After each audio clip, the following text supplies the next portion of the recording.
Hello ನಮಸ್ತೆ M K squad, welcome to the new video. Yes, ಅಂದ್ಕೊಂಡಿದ್ದಕ್ಕಿಂತ ಬೇಗನೆ ಬಂದ್ಬಿಟ್ಟೆ ನಾನು. ಡೇಟ್ ಇವತ್ತು 27th. ನಾನು ಜೂನ್ 29th ಸ್ಟಾರ್ಟ್ ಮಾಡ್ತೀನಿ ಟ್ರಿಪ್ ಅಂತ ಹೇಳಿದ್ದೆ, ಬಟ್ ಪ್ಲಾನ್ಸ್ ಎಲ್ಲ ಚೇಂಜ್ ಆಯ್ತು. ಬೇಗನೆ ಹೋಗೋಣ ಅಂತ ಡಿಸೈಡ್ ಆಯ್ತು. ಎಸ್, ನಾನು 2 ಪ್ಲಾನ್ ಹೇಳಿದ್ನಲ್ಲ, ಆ 2ರಲ್ಲಿ 2ನೇ ಪ್ಲಾನ್ ಸಕ್ಸಸ್ ಆಯ್ತು. ಫಸ್ಟ್ ಪ್ಲಾನ್ ಟ್ರಿಪ್ ಆಗ್ಲಿಲ್ಲ, ಫ್ರೆಂಡ್ ಜೊತೆ ಹೋಗೋದು. ಆಬ್ವಿಯಸ್ಲಿ ಫ್ರೆಂಡೇ ಕೈ ಕೊಟ್ಟ ಲಾಸ್ಟಿಗೆ, ಎಂಡಿಗೆ ಕೆಲಸ ಇದೆ ಅಂತ. ಇವತ್ತಿನ ಟ್ರಿಪ್ ಅಂತೂ ಲಾಂಗ್ ಇದೆ. ಆಕ್ಚುಲಿ ಲಾಂಗ್ ಅಲ್ಲ, ಸಿಮಿಲರ್ ಟು ಗೋವಾ ಟ್ರಿಪ್. ಒಂದು 350 ಕಿಲೋಮೀಟರ್ಸ್ ಅರೌಂಡ್. ನಾನಿವತ್ತು ಹೊರಟಿರೋದು ಎಲೆಕ್ಟ್ರಾನಿಕ್ ಸಿಟಿ, ನಮ್ಮ ಬೆಂಗಳೂರಿಗೆ ಹೋಗ್ತಾ ಇದ್ದೀನಿ. ಯಾವ ಪರ್ಪಸ್ಗೆ ಅಂತ ಗೊತ್ತಾಯ್ತು.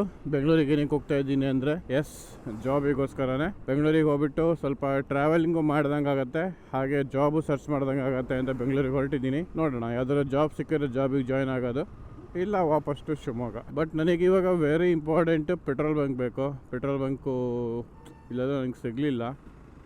ಆ್ಯಕ್ಚುಲಿ ನಾನು ಈ ರೋಡಿಗೆ ಹೋಗಬೇಕು, ಬಟ್ ನಾನು ಮುಂದೆ ಹೋಗ್ತೀನಿ. ಯಾಕೆ ಅಂದರೆ ಪೆಟ್ರೋಲ್ ಬೇಕು. I hope so petrol bunk ಇದೆ ಅಂತ. ಇಲ್ಲಿ ಮುಂದೆ ಯಾವುದೋ ಪೆಟ್ರೋಲ್ ಬಂಕ್ ಇಲ್ಲ, ವಾಪಸ್ಸೇ ಹೋಗಬೇಕು. ನೋ ಭಾರತ್ ಪೆಟ್ರೋಲೇ ಮೇಲೆ ಇದೆ. ಪೆಟ್ರೋಲ್ ಇಲ್ಲೇ ಫಿಲ್ ಮಾಡಿಸ್ಕೊಳ್ಳೋಣ, ಫುಲ್ ಟ್ಯಾಂಕ್ ಹಾಕ್ಸ್ಕೊಳ್ಳೋಣ. ಯಾಕಂದರೆ ಇವತ್ತಿನ ರೈಡ್ ಮಾತ್ರ ಹೆವಿ ಲಾಂಗ್ ಇದೆ. ಏನು ಗುರು, ಪೆಟ್ರೋಲ್ ಬಂಕ್ ಫುಲ್ ಖಾಲಿ ಹೊಡಿತಿದೆ. ಪೆಟ್ರೋಲ್ ಚೆನ್ನಾಗಿದೆಯೋ ಇಲ್ವೋ? ಪೆಟ್ರೋಲ್ ಫುಲ್ ಟ್ಯಾಂಕ್ ಹಾಕಿ. ಹಾಂ, ಫುಲ್ಲು ಸ್ವೆಟ್ ಆಗೋಗಿದ್ದೀನಿ ಬೆಳಗ್ಗೆನೆ. ಇನ್ನೂ 8 ಕಾಲು, ಇವಾಗಲೇ ಸ್ವೆಟಿಂಗ್ ಸ್ಟಾರ್ಟ್ ಆಗಿದೆ. ಯಾಕಂದರೆ ಫುಲ್ಲು ಗೇರ್ಸಲ್ಲಿದ್ದೀನಿ. ಹಾಗಾಗಿ ಸ್ವಲ್ಪ ಗಾಡಿ ಮೂವ್ ಆಗೋಕ್ಕೆ ಸ್ಟಾರ್ಟ್ ಮಾಡಿದ್ಮೇಲೆ ಸ್ವಲ್ಪ ಗಾಡಿ ಬರ್ಬೋದು, ವೆಂಟಿಲೇಟೆಡ್ ಗೇರ್ಸ್. ಅದಕ್ಕೆ ನಾನಿವಾಗ ಚಿತ್ರದುರ್ಗ ರೋಡಲ್ಲಿ ಹೋಗ್ತಾ ಇದ್ದೀನಿ. ಬೆಂಗಳೂರು ವಯಾ ಚಿತ್ರದುರ್ಗ ಹೋಗ್ತಾ ಇದ್ದೀನಿ. Full national highway, full traffic ಇರುತ್ತೆ. ಆಮೇಲೆ ಹೆವಿ ಸ್ಪೀಡಾಗಿ ಟ್ರಾವೆಲ್ ಮಾಡ್ತಿರ್ತಾವೆ ಗಾಡಿಗಳು. ನಿಜ ಹೇಳಬೇಕು ಅಂದರೆ ಫುಲ್ ಭಯ ಆಗ್ತಿದೆ. ಅದು ಹೇಳ್ತಾರಲ್ಲ, ಸ್ಕೇರ್ಡ್ ಎಫ್ ಅಂತ, ಹಾಗೆ ಆಗಿದೆ ನನ್ನ ಕತೆ. ಯಾಕಂದರೆ ಅಂಥ ನ್ಯಾಷನಲ್ ಹೈವೇಲಿ ನಂದು ಸೆಕೆಂಡ್ ಟೈಮ್ ರೈಡ್ ಅಷ್ಟೇ. First time Goa raid, but ಅದು ತುಂಬ ಲಾಂಗ್ ಏನು ಇರಲಿಲ್ಲ. ಓಕೆ ರೋಡ್ ಇತ್ತು, ಅಷ್ಟೊಂದು ಟ್ರಾಫಿಕ್ ಇರಲಿಲ್ಲ. ಬಟ್ ಇದು ಬೆಂಗಳೂರು ಹೈವೇ ಸೀರಿಯಸ್ಲಿ ಹೆವಿ ಕಷ್ಟ. ಯಾಕಂದರೆ ಬಸ್ಗಳು ಫುಲ್ಲು ಟಾಪ್ ಸ್ಪೀಡಲ್ಲಿ ಹೋಗ್ತಾ ಇರ್ತಾರೆ, ಲಾರಿಗಳು ಹೆವಿ ಟ್ರಾಫಿಕ್ಕು, ಸಡನ್ನಾಗಿ ಸ್ಲೋ ಮಾಡ್ತಾರೆ. ಕಾರ್ಗಳಂತೂ ಅಬ್ಬೋ 120 ಮೇಲೆ ಹೋಗ್ತಿರ್ತಾರೆ. ಸೊ ಹೆವಿ ಸ್ಕೇರಿ ಆಗಿದೆ ಸಿಚುವೇಶನ್ನು. Wow, BMW 520D. ನಾವು ಹೋಗ್ತೀನಂತ ಬೆಂಗಳೂರಲ್ಲಿ ಈ ಥರ ಗಾಡಿಗಳು ನೋಡಿ ಬೇಜಾರಾಗುತ್ತೆ, ಅಷ್ಟಿರ್ತವೆ. ಯಾಕಣ ಸಡನ್ ಬ್ರೇಕ್ ಹೊಡಿತೀಯೋ? ಸ್ವಲ್ಪ ಬೇಗ ಹೊರಡಬೇಕಿತ್ತು. ನಂದು ಆ್ಯಕ್ಚುಲಿ ಬೆಳಗ್ಗೆ 5 ಗಂಟೆಗೆ ಹೋಗೋ ಪ್ಲ್ಯಾನ್ ಇತ್ತು, ಬಟ್ 5 ಗಂಟೆಗೆ ಆಗಲಿಲ್ಲ.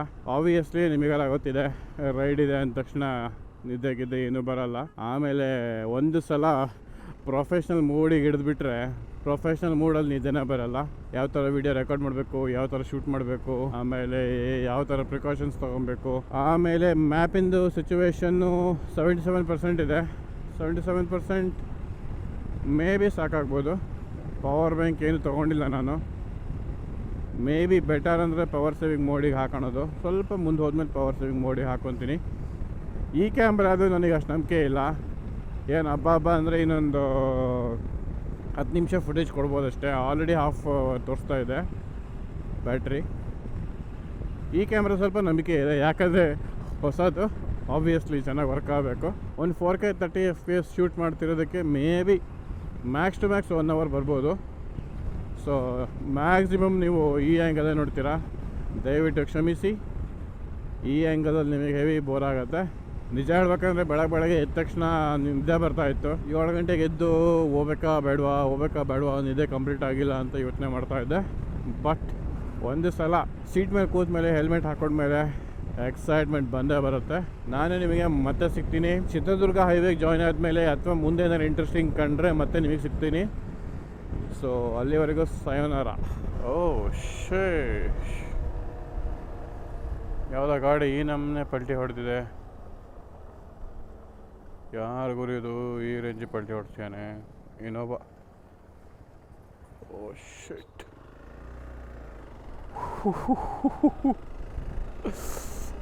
ಇವತ್ತಿನ ದಿನನೇ ಬೇಡ ಆಗಿತ್ತಿದು.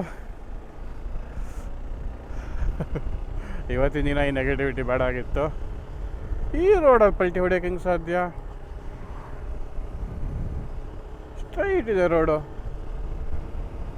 ಪಕ್ಕ ಯಾರೋ ಕಟ್ ಹೊಡೆದಿರ್ತಾರೆ ಅವನ ಮುಂದ್ಗಡೆ, ಅದನ್ನು ತಪ್ಸೋಕ್ಕೋಸ್ಕರ, ಅಥವಾ ಯಾರೋ ಅಡ್ಡ ಬಂದಿರ್ತಾರೆ, ಅದನ್ನು ತಪ್ಸೋಕ್ಕೋಸ್ಕರ ಫುಲ್ ಪಲ್ಟಿ ಹೊಡೆದಿರೋ ಗಾಡಿ. ಇನೋವಾ ಹೈ ಕ್ರಾಸೇ ಆ ರೇಂಜಿಗೆ ಪುಡಿ ಎದ್ದೋಗಿದೆ.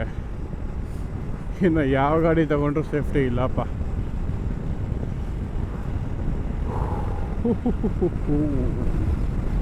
ಓಕೆ, ನೆಗೆಟಿವ್ ಎನರ್ಜಿನ ಸೈಡಿಗೆ ಇಡೋಣ, ಪಾಸಿಟಿವಿಟಿಲೇ ಇರೋಣ.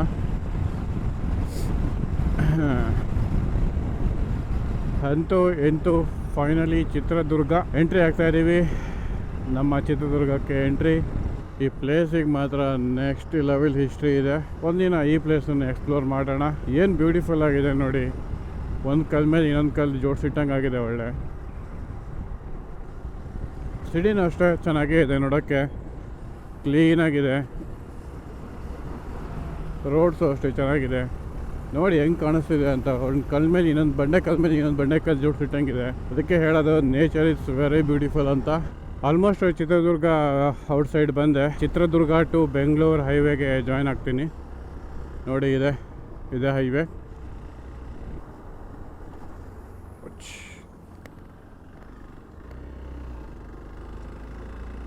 ಫೈನಲಿ NH ಹೈವೇ 48 ಜಾಯ್ನ್ ಆಗಿದ್ದೀನಿ. ಇಲ್ಲಿ ಸ್ವಲ್ಪ ಕವರ್ಡ್ ಇರುತ್ತೆ ಸೈಡ್, ದನಗಿನ ಎಲ್ಲ ಬರೋ ಚಾನ್ಸಸ್ ಕಮ್ಮಿ ಇರುತ್ತೆ. ಇನ್ನೂ ಪ್ರಾಪರ್ ಹೈವೇ ಬಂದಿಲ್ಲ. ಇದು ಜಸ್ಟ್ ಒಂದು ಬೈಪಾಸ್ ಟೈಪ್ ಅಂತ ಹೇಳ್ಬೋದು. ಮೇನ್ ಹೈವೇ ಇನ್ನೂ ಸ್ವಲ್ಪ ಮುಂದೆ ಬರುತ್ತೆ. ಇಲ್ಲಿ ಅಬೋವ್ 90 ಹೋಗ್ಬೋದು, 90, 100, ಮ್ಯಾಕ್ಸ್ ಟು ಮ್ಯಾಕ್ಸ್ 100 ಹೋಗ್ತೀನಿ. ಅದ್ರ ಮೇಲೆ ಹೋಗಲ್ಲ, ಯಾಕಂದರೆ ಈ ಗಾಡೀಲಿ ಅಬೋವ್ 100 ಹೋದರೆ ಸ್ವಲ್ಪ ವೈಬ್ರೇಷನ್ ಸ್ಟಾರ್ಟ್ ಆಗುತ್ತೆ. ಆಮೇಲೆ ಅಬೋವ್ 100 ಬೇಡ, ಆರಾಮಾಗಿ ರೀಚ್ ಆಗೋಣ. ನೋಡಿ, ಇದು main NH highway, 6 lane highway ಅಂತಲೇ ಹೇಳ್ಬೋದು. So heavy fast lane. So ಇವಾಗ ಜಾಯ್ನ್ ಆಗಬೇಕು. ನಿಜ ಹೇಳಬೇಕು ಅಂದರೆ ಇವಾಗ real task start.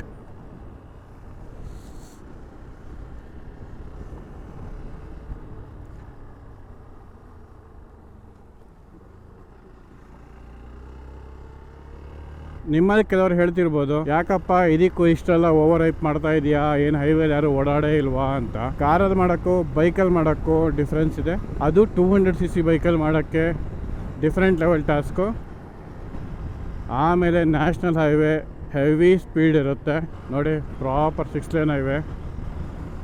So may be ನಿಮ್ಮಲ್ಲಿ ತುಂಬ ಜನಕ್ಕೆ ನೀವು ಮಾಡಿರ್ಬೋದು, ನೀವು ಡಿಫ್ರೆಂಟ್ ಬೈಕಲ್ಲಿ ಮಾಡಿರ್ಬೋದು. ಬಟ್ ನನಗಿದು ಫಸ್ಟ್ ಟೈಮು ಮೋಟರ್ ಸೈಕಲಲ್ಲಿ ಈ ಥರ 6 ಲೇನ್ ಫಸ್ಟ್ ಟೈಮ್ ನಂದು.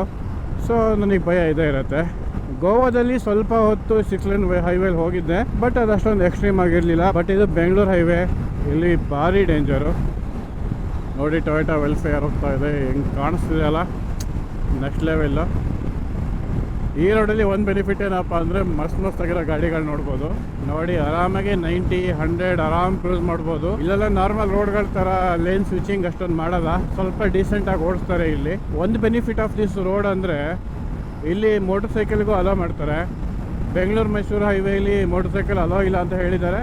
ನನಗಷ್ಟು ಎಕ್ಸಾಕ್ಟ್ಲಿ ಗೊತ್ತಿಲ್ಲ, ಕಮೆಂಟ್ ಮಾಡಿ ನೀವೆಲ್ಲರೂ ಹೋಗಿದ್ರೆ ಬೈಕಲ್ಲಿ ಅಲೋ ಮಾಡ್ತಾರೆ ಇಲ್ವಾ ಅಂತ. ಇಂಥ ರೋಡ್ಗಳಿಗೆ ಬಂದಾಗಲೇ ಗೊತ್ತಾಗೋದು ನಮ್ಮ ಟ್ಯಾಕ್ಸ್ ಪರವಾಗಿಲ್ಲ, ಸ್ವಲ್ಪ ಯೂಸ್ ಆಗ್ತಿದೆ ಅಂತ. ಆದರೆ ಸಿಟಿ ರೋಡ್ಗಳು ಮಾತ್ರ ಫುಲ್ ವರ್ಸ್ಟ್ ಮಾಡಿಟ್ಟಿದ್ದಾರೆ, ಮೇಂಟೆನೆನ್ಸೇ ಇಲ್ಲ. ಬಟ್ ಇಲ್ಲಿ ನೆಕ್ಸ್ಟ್ ಲೆವೆಲ್ ಮೇಂಟೆನೆನ್ಸ್ ಮಾಡ್ತಾ ಇದ್ದಾರೆ. ನೋಡಿ ಫಸ್ಟ್ ಟೋಲ್ ಪ್ಲಾಜಾ ಬಂತು.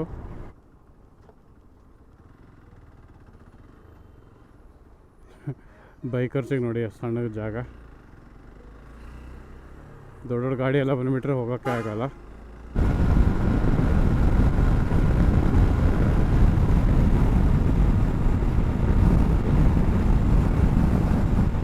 ಓಕೆ, ಟ್ರಾವೆಲಿಂಗ್ ಮಾಡಿ ಸ್ವಲ್ಪ ಕೈಕಾಲು ಸ್ಟಾರ್ಟ್ ಆಯಿತು. ಹಾಗಾಗಿ ಇಲ್ಲೊಂದು ಕಡೆ ನಿಂತ್ಕೊಂಡೆ, ನೋಡಿಲ್ಲ ತಿನ್ನೋಕ್ಕೆ ಸಿಕ್ಕರೆ ತಿನ್ಕೊಂಡು ಹೋಗೋದು, ಇಲ್ಲ ಟೀಕೆ ಕುಡ್ಕೊಂಡು ಹೋಗೋದು. ಹೋಟೆಲ್ ಏನೋ ಇದೆ, ಬಟ್ ಆ ಥರ ಹೋಟ್ಲಿಗೆ ಹೋಗೋ ಇಷ್ಟ ಇಲ್ಲ. ನೋಡಿ ಇದೇ ಲಗೇಜು, ಇಷ್ಟೆಲ್ಲ ಲಗೇಜ್ ಇಟ್ಕೊಂಡು ಹೋಗ್ತಾಯಿದ್ದೀನಿ. ಓಕೆ, ನಾನು ಅಂದ್ಕೊಂಡಂಗೆ ಪರವಾಗಿಲ್ಲ, ಬಂದಿದೆ ಸುಮಾರು ದೂರ. ಸ್ಟ್ರ್ಯಾಪ್ಸ್ ಎಲ್ಲ ಕರೆಕ್ಟಾಗೇ ಇದೆ. ಮೊಬೈಲನ್ನು ತೊಗೊಂಡೋಗೋಣ ಸಾಕು.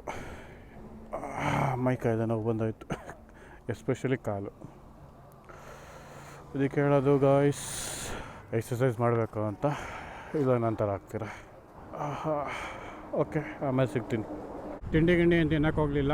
ಏನೇ ಹೇಳಿ, ಈ ಥರ ರೈಡ್ಸ್ಗಳಲ್ಲಿ ಟೀನೇ ಸಖತ್ ಮಜಾ ಕೊಟ್ಬಿಡುತ್ತೆ. ಜಸ್ಟ್ ಟೀ ಕುಡಿದ್ರೆ ಸಾಕು, ಏನೋ ಒಂಥರ ನೆಕ್ಸ್ಟ್ ಲೆವೆಲ್ ಸ್ಯಾಟಿಸ್ಫ್ಯಾಕ್ಷನ್. ಇನ್ನು 3 hours 28 minutes ಅಂತ ತೋರಿಸ್ತಾ ಇದೆ. 182 ಕಿಲೋಮೀಟರ್ಸ್. ಇಲ್ಲಿವರೆಗೂ 150 ಕಿಲೋಮೀಟರ್ಸ್ ಕಂಪ್ಲೀಟ್ ಮಾಡಿದ್ದೀನಿ. ಇನ್ನು 181 ಕಿಲೋಮೀಟರ್ಸ್. ಈ ಥರ ಸಿಚುವೇಶನ್ಸ್ ಭಾರಿ ಡೇಂಜರು. ಬಸ್ ಹಿಂದ್ಗಡೆನೇ ಬರ್ತಾ ಇದೆ. ಇವಾಗ ಟ್ರಾಫಿಕ್ ಜಾಸ್ತಿ ಆಗಿದೆ, ನೋಡ್ತಾ ಇರ್ಬೋದು.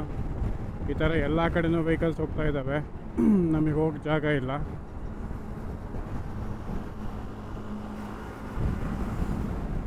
ಸ್ವಲ್ಪ ಮಧ್ಯಾಹ್ನ ಆಗ್ತಾ ಇದ್ದಂಗೆ ಅನಾಯಿಂಗ್ ಡ್ರೈವರ್ಸ್ ಸ್ಟಾರ್ಟ್ ಆಗಿದ್ದಾರೆ. Without any indicators left to right turn ಮಾಡ್ತಾ ಇದ್ದಾರೆ. ಓಕೆ, ಟೈಮ್ ಇವಾಗ 12 o'clock. ಇನ್ನು 2 hours 21 minutes ಟ್ರಾವೆಲ್ ಬಾಕಿ ಇತ್ತು. ಟೋಟಲ್ 100 ಕಿಲೋಮೀಟರ್, ಎಕ್ಸಾಕ್ಟ್ 100 ಕಿಲೋಮೀಟರ್ಸ್ ಇದೆ. ಇವಾಗ ಒಳ್ಳೆ ಹೋಟ್ಲು ಸಿಕ್ತು, ಊಟ ಮಾಡ್ಕೊಂಡು ಹೋಗೋಣ ಅಂತ ನಿಲ್ಲಿಸ್ಕೊಂಡೆ. ಊಟ ಹೇಗಿರುತ್ತೇನೋ ಗೊತ್ತಿಲ್ಲ, ನೋಡೋಣ.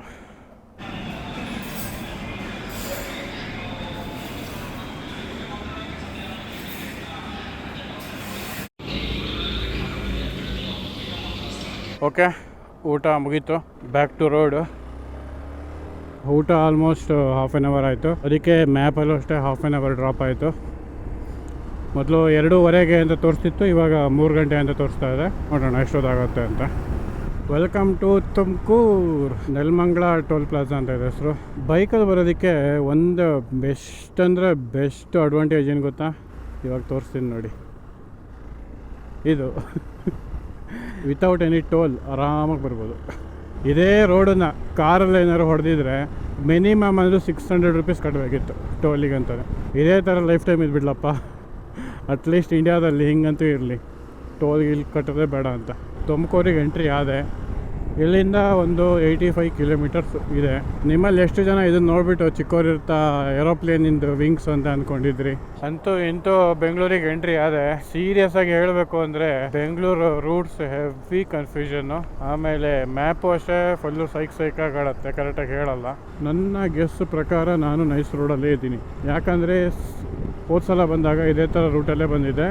ಎಕ್ಸಾಕ್ಟ್ಲಿ ನೋಡೋಕೆ ಹೀಗೆ ಇತ್ತು. S friends, I am in the nice road. Nice road speciality ಏನು ಅಂದರೆ ಇದಿಷ್ಟು ರೋಡು ಸಿಮೆಂಟಲ್ಲೇ ಮಾಡಿದ್ದಾರೆ. ಕ್ವಾಲಿಟಿ ಮಾತ್ರ ನೆಕ್ಸ್ಟ್ ಲೆವೆಲ್ಲು. ಈ ಥರ ಎಲ್ಲ ಸಿಮೆಂಟ್ ರೋಡ್ ಮಾಡಿಬಿಟ್ರೆ ಆರಾಮ್ಸೆ ಇಡೀ ಇಂಡಿಯಾದ ಪೂರ್ತಿ ಸಿಮೆಂಟ್ ರೋಡೇ ಮಾಡ್ಬೋದು. ಬಾಳಕೆನೂ ಚೆನ್ನಾಗಿ ಬರುತ್ತೆ. ಇಲ್ಲೆಲ್ಲ ಫುಲ್ಲು ಲಾರಿಗಳು ಹೋಗ್ತವೆ. ಬಟ್ ಸ್ಟಿಲ್ ರೋಡ್ ಇನ್ನೂ ಚೆನ್ನಾಗೇ ಇದೆ, ಸಿಮೆಂಟ್ ರೋಡು. ಆ್ಯಕ್ಚುಲಿ ನೈಸ್ ರೋಡಿಗೂ ತುಂಬ ಹಿಸ್ಟ್ರಿ ಇದೆ. ನಿಮಗೆ ಯಾರಿಗೂ ಗೊತ್ತಿಲ್ಲ ಅಂದರೆ ಒಂದ್ಸಲ ಗೂಗಲ್ ಹೊಡೆದು ನೋಡಿ, ಎಷ್ಟು ವರ್ಷದಿಂದ ನೈಸ್ ರೋಡ್ ಅಪ್ರೂವಲ್ ಆಗಿತ್ತು, ಎಷ್ಟು ವರ್ಷ ಆಯಿತು ನೈಸ್ ರೋಡ್ ಆಗಿ ಅಂತ ಒಂದ್ಸಲ ರಿಸರ್ಚ್ ಮಾಡಿ ಗೊತ್ತಾಗುತ್ತೆ ನಿಮಗೆ. ಓಹೋ, ನೈಸ್ ರೋಡಲ್ಲಿ ಟೋಲ್ ಇದೆ.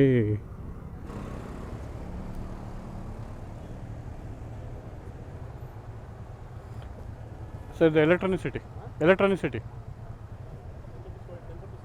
ಇಲ್ಲ ಸರ್, 500. ಎಷ್ಟು ರೂಪಾಯಿ ತೊಗೊಂಡ್ರು ದೇವರನಿಗೂ ಗೊತ್ತಾಗಲಿಲ್ಲ ನನಗೆ. ನಿಮಗೇನಾದ್ರು ಕ್ಯಾಮ್ರಾದಲ್ಲಿ ಕಂಡಿದ್ರೆ ಗೊತ್ತಾಗುತ್ತೆ ನಿಮ್ಗೆ ಹೆಂಗಿದ್ರು ಎಷ್ಟು ರೂಪಾಯಿ ಆಯಿತು ಅಂತ. ಇವಾಗ ನೈಸ್ ರೋಡಿಂದು ಮಜಾ ತೊಗೊಳ್ಳೋಣ ನೈಸಾಗಿ.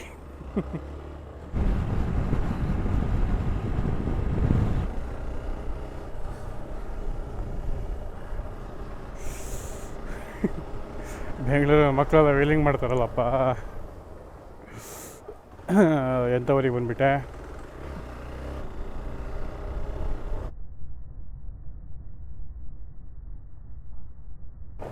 ತಾರೀಕೆ ಓಕೆ, ಆಲ್ಮೋಸ್ಟ್ ಬಂದೆ. ಇನ್ನೊಂದು ಕಿಲೋಮೀಟರ್ ಇದೆ ಅಷ್ಟೇ. ಟೈಮು 2:52. ನಾನು ಹೇಳಿದ್ನಲ್ಲ ಎಕ್ಸಾಕ್ಟ್ 3 ಗಂಟೆಗೆ ರೀಚ್ ಆಗ್ತೀನಿ ಅಂತ. ಆ್ಯಸ್ ಪರ್ ದ ಮ್ಯಾಪ್ ಕರೆಕ್ಟಾಗಿ ಬಂದಿದ್ದೀನಿ. 5 ನಿಮಿಷನೇ ಹೆಚ್ಚು ಕಮ್ಮಿ ಇಲ್ಲ. ಒಂದು ಅರ್ಧ ಗಂಟೆ ಜಾಸ್ತಿ ಆಯಿತು, ಇಲ್ಲ 2:15 ಬರ್ತಿದ್ದೆ. ಅರ್ಧ ಗಂಟೆ ಜಾಸ್ತಿ ಆಗೋಕ್ಕೆ ಕಾರಣ ಊಟ. ಎಕ್ಸಾಕ್ಟ್ ಮನೆಯಿಂದ 6 ಅವರ್ಸಲ್ಲಿ ಬೆಂಗಳೂರಿಗೆ ರೀಚ್ ಆಗಿದ್ದೀನಿ.